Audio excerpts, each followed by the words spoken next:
यहाँ तो नॉर्मल बारिश, जरा सोचिए तो यहाँ जिसका घर होगा धड़ाम से बरसेगा, ये कई लाख वोल्ट का होता है और ऊपर से बिजली जो गिर रहा है वो अपने रिश्तेदार खोजता है, कहाँ जाए आपके ऊपर गिर जाएगा। पेड़ के नीचे मत छुपिए, घास उसके पास नहीं जाना चाहिए, पानी के पास नहीं जाना चाहिए, गोबर पे गिरता तो सोना बन जाता है। बादल का फटना क्या होता है, एक साथ बहुत सारे बादल आके जुड़ जाते हैं तो अचानक बहुत जोर से वर्षा होने लगती है, तो अत्यधिक मूसलाधार वर्षा को बादल का फटना कहते हैं। ये कहाँ फटते हैं तो ये बदलवे के बाद देखिए, यहाँ देखिए, यहाँ सारा बादल आ रहा है और यहाँ टकराया धड़ाम से यहाँ पर, तो यहाँ तो नॉर्मल बारिश, जरा सोचिए तो यहाँ जिसका घर होगा धड़ाम से बरसेगा, यहाँ खूब जोर से वर्षा होगी यहाँ पे। तो उत्तराखंड में बादल फटते हैं, पटना में बादल फटेगा, यहाँ कौन पहाड़ है, पहाड़ है। बादलों में साउंड कैसे होता है, साउंड क्यों नहीं होगा, एक झापड़ मारिए किसी को साउंड होता है कि नहीं होता है, होता है। बादल आपस में टकरा जाते हैं, आपको पता है पानी में भी क्या होता है, भार होता है, वजन होता है। जब दो बादल आपस में टकराते हैं तो इनके अंदर जब भी कोई चीज गति कीजिएगा उसमें करंट उत्पन्न होता है। आप ऐसे हाथ रगड़ के देखिएगा क्या हो जाएगा, इलेक्ट्रॉन, क्या उत्पन्न होगा, इलेक्ट्रॉन, और इलेक्ट्रॉन अधिक मात्रा में होगा उसी को क्या कहते हैं, इलेक्ट्रिसिटी। तो जब बादल बहुत जोर से टकराते हैं तो इलेक्ट्रिसिटी उत्पन्न हो जाता है। ये कई लाख वोल्ट का होता है, 2 से 2.5 लाख वोल्ट होता है। हम लोग को मारता है 240 220 वोल्ट या 440 वोल्ट, मार के झनका देता है, और वो 1 लाख वोल्ट का होता है, मार दिया किसी के ऊपर ना तो कहानी खत्म। तो बारिश जब भी जो बिजली गिरते हैं उस समय कभी इंसान को गति नहीं करना चाहिए, क्योंकि जैसे आप गति करिएगा आपके शरीर के इलेक्ट्रॉन एक्टिव हो जाते हैं और ऊपर से बिजली जो गिर रहा है वो अपने रिश्तेदार खोजता है, और उसका रिश्तेदार कौन है, इलेक्ट्रॉन, घायल आपके ऊपर गिर जाएगा, फिर बचने की कोई संभावना नहीं है, कोई नहीं। इसलिए जब भी बारिश वगैरह हो, बिजली वगैरह, सेफ जगह छुप जाइए, पेड़ के नीचे मत छुपिए, क्योंकि पेड़ अपने गति करते रहता है और उसमें इलेक्ट्रॉन बहुत ज्यादा, हर पत्ती पे इलेक्ट्रॉन रहते हैं। इसलिए अक्सर बिजली किस पे गिरता है, पेड़ पे गिरता है। समझा कि नहीं, छाता पे भी ऊपरा धातु रहता है, छाता पे क्या रहता है, धातु। लकड़ी का कौन छाता है रे तुम्हारा, तो खाली लेके घूम रहा है क्या। तो बिजली गिरते समय आपको झुक जाना चाहिए, नीचे गिर क्या रहा है, झुक जाना, घास उसके पास नहीं जाना चाहिए, पानी के पास नहीं जाना चाहिए, सूखा जमीन हो वहां चल जाइए, वरना पानी बिजली को खींच लेता है, घास पेड़ पौधा खींच लेते हैं। गाय भैंस पानी ज्यादा पिए रहती है, 1 बाल्टी पानी पिए ले है वो भी खींच सकती है, इसलिए देखिए वो गाय भैंस के ऊपर बिजली गिर जाता है। गाँव में हल्ला किया तो गोबर पे गिरता तो सोना बन जाता है, ऐसा कभी नहीं होता। ऐसा होता था आज भर गाँव में गोबर बिछे रहता है, ऐसे गिर बिजली पूरा गाँव में सोना हो जाता, दूसरा केजीएफ बन जाता, कोलार गोल्ड फील्ड, बिजली नहीं होता। आगे बढ़ा, हवाई जहाज पे बिजली गिरती है तो कुछ नहीं होता, हवाई जहाज पे जब बिजली गिर जाती है तो कुछ नहीं होता, पता नहीं चलता उन लोग को। जिस तरह पानी वाली जहाज को सुनामी कुछ कर सकता है, उस तरह बिजली भी पानी वाली ऊपर वाली जहाज को कुछ नहीं कर सकता है। पीपल के पेड़ पर ज्यादा गिर जाता है, जिसमें पत्तियां ज्यादा होंगी, इलेक्ट्रॉन की मात्रा ज्यादा होगी, उसमें बिजली का आकर्षण ज्यादा होगा। नहीं जी, अभी भी इसको डाउट है, गोबर में गिरने बिजली सोना कैसे बन जाएगा।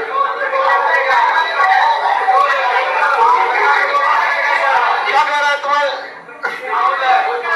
अरे गलत बात है, गांव में ऐसे ऐसे हल्ला कर दिया, 108 बार ऐसे करने पे ना, गांव में हल्ला करते हैं ना, सुतल आदमी को लांग देंगे तो लंबाई नहीं बढ़ेगा, ये कुछ होता है, हल्ला करता है ऐसे, ऐसे भंगा टूट जाएगा तो मन्नत मांगो तो पूरा हो जाएगा। हम तो अपने से तूर के मांग लेते थे, कुछ नहीं होता है पूरा। ले सर, हमारे छत पे टावर लगे, टावर पे बिजली गिरेगी, टावर को कनेक्शन जमीन से होता है, वो बिजली को लेकर जमीन पे भेज देगा, आपको टेंशन लेने की जरूरत नहीं है। टावर के ऊपर क्या होता है, हाँ, ट्रांसफार्मर पे तो और आराम से गिरेगा, ट्रांसफार्मर तो इलेक्ट्रॉन का घर है, बोला लेगा आओ ट्रांसफार्मर। बिजली एक तरह का करंट ही है जिसका वोल्टेज लगभग 1 से 2 लाख वोल्ट होता है। बनता कैसे, रगड़ाने से इसे बनता है, हाथ रगड़िए, ऐसे कलम नहीं रगड़ती हो, इलेक्ट्रॉन हो जाता है कि नहीं। तो इतनी चुकी कलम अगर इलेक्ट्रॉन उत्पन्न कर सकता है तो बादल तो 1-2 जिला के बराबर होता है। 2 जिला आपस में रगड़ाएंगे, कितना भयानक बिजली पर उत्पन्न होगा, और उतना बड़ा बड़ा बादल टकराते हैं, एक ऊपर एक नीचे, तो कड़कड़ा के बारिश हो जाता है। आगे बढ़ जाए, बिजली क्यों गिरता है, इलेक्ट्रॉन का। बिजली कभी भी किसी चीज के अंदर नहीं नहीं जा सकती है, वो बाहर बाहर ही रहती है। बिजली किसी चीज के अंदर नहीं जा सकती, वो जब भी जाएगी कैसे जाएगी, बाहर बाहर बाहर बाहर जाती है। तो अगर आप गाड़ी में बैठे हैं, ऊपर बिजली गिरी है, तो आप तो अंदर बैठे हैं, आपको कोई दिक्कत नहीं है। हवाई जहाज में बैठे हैं तो बिजली ऊपर, बिजली कोई हथौड़ा नहीं है, वो करेंट है। क्या है, करेंट। करंट से कोई चोट थोड़ी लगता है, अंदर घुस गया तो आपके पास पूजा को गड़बड़ा देता है। तो एक तरह का करंट है। हवाई जहाज पे आएगा तो हवाई जहाज पे चारों ओर से बिखर जाएगा और हवाई जहाज आगे चल जाएगा, करंट पीछे चल जाएगा, उसको कोई दिक्कत नहीं है।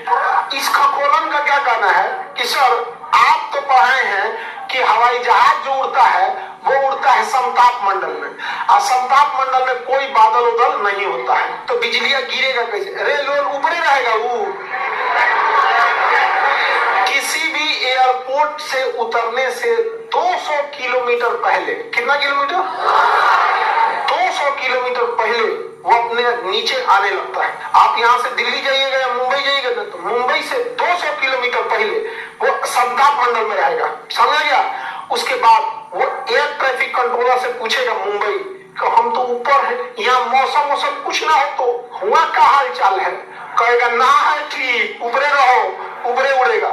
और जब पूछ लेगा तो बताएगा वेदर है 30 degree Celsius, temperature 30 degree Celsius, हवाओं की स्पीड 10 नॉट, हवाएं कितने डिग्री से आ रही हैं, विजुअलिटी कितना दूर आप देख सकते हैं।